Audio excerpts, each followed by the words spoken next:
We also have one athlete on the line right now, Taylor Ewert from Beaver Creek in Ohio. She's a prodigy sophomore race walker who just finished third at the Millrose Games in the 1 mile race walk. She finished in 6:45:48, which is a new indoor national record, but it also is an outdoor national record. Taylor also won New Balance Nationals outdoor last year in the 3K.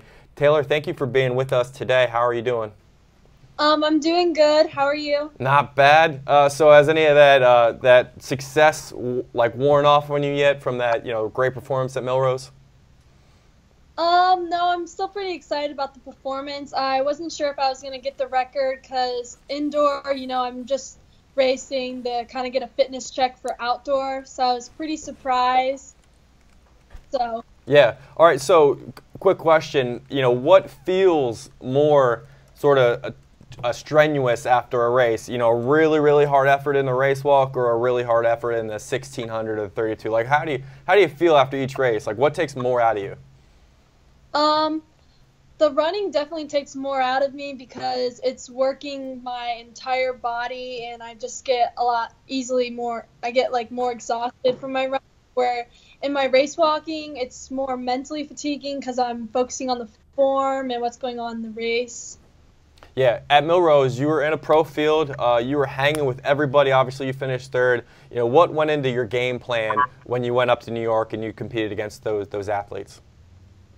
Well, I had raced against some of the athletes there before, so I knew what to expect from them going into the field. And looking at their previous races from other years, I kind of had a game plan of just, going out there and hitting my splits and just hanging on and just kind of seeing what would happen.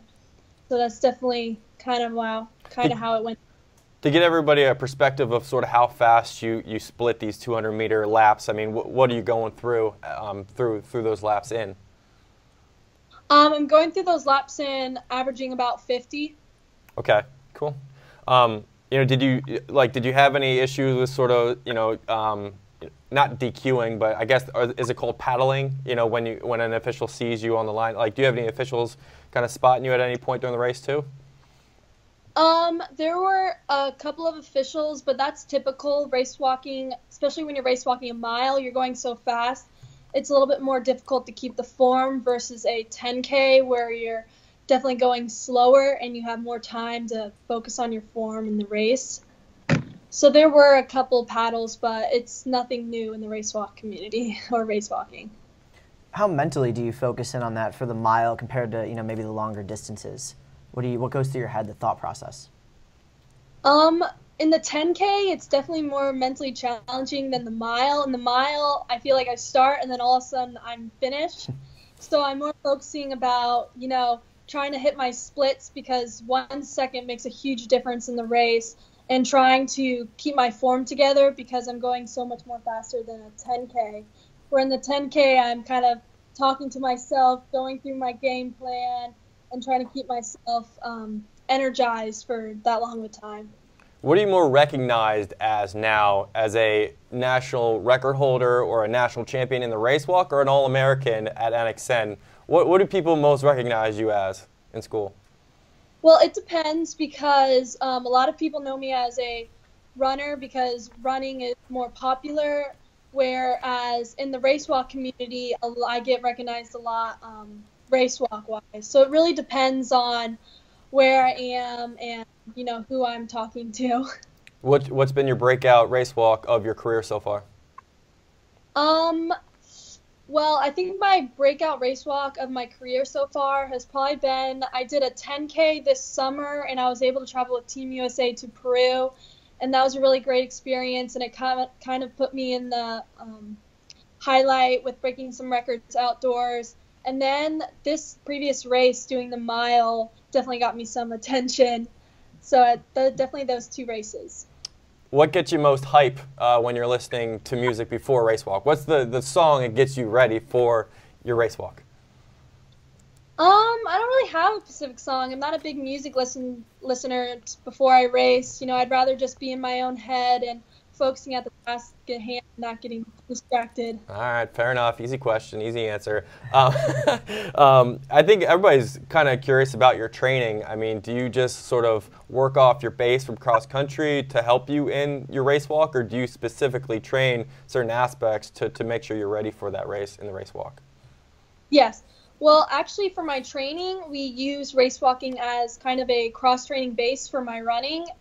And so I'm doing all my running workouts to train for some upcoming races as I would in cross-country and track. And then on the side, during indoor and outdoor, I start to incorporate a couple of race walking workouts just to get the form with the speed, and then a couple of long race walking walks just to kind of keep the form there for a long endurance time. Very nice.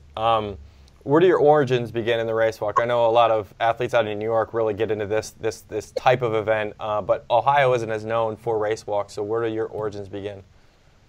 Well, Ohio's definitely not known for the race walk, but when I was younger, there was a track club that my parents signed me up to do since both of my parents ran in college.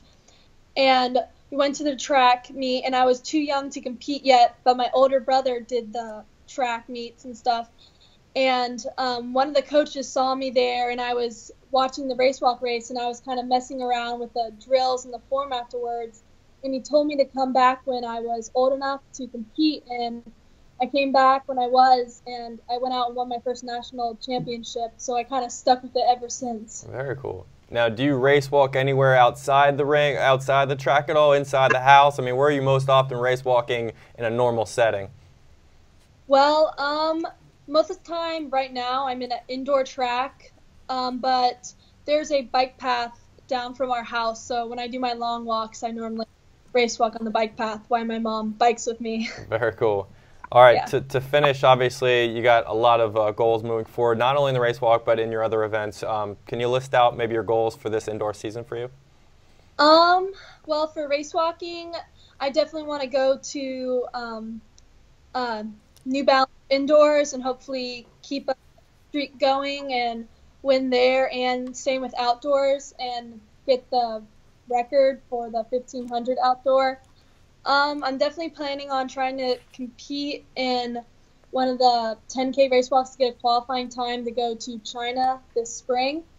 And in the race running field, I'm just hoping to run better than I did last year and win my state championship in the 2 mile. Yeah, you were third in XC in the fall, and you finished 18th in NXN. Can we see you possibly as a future NXN winner? No? Yeah? Yes, definitely. I'm hoping to come back next year and maybe get top 10, top 15. So. All right. Well, Taylor, thank you so much for coming on. We enjoy watching you compete. Best of luck moving forward, okay? Okay, thank you for taking the time to interview me. Yep. Take care.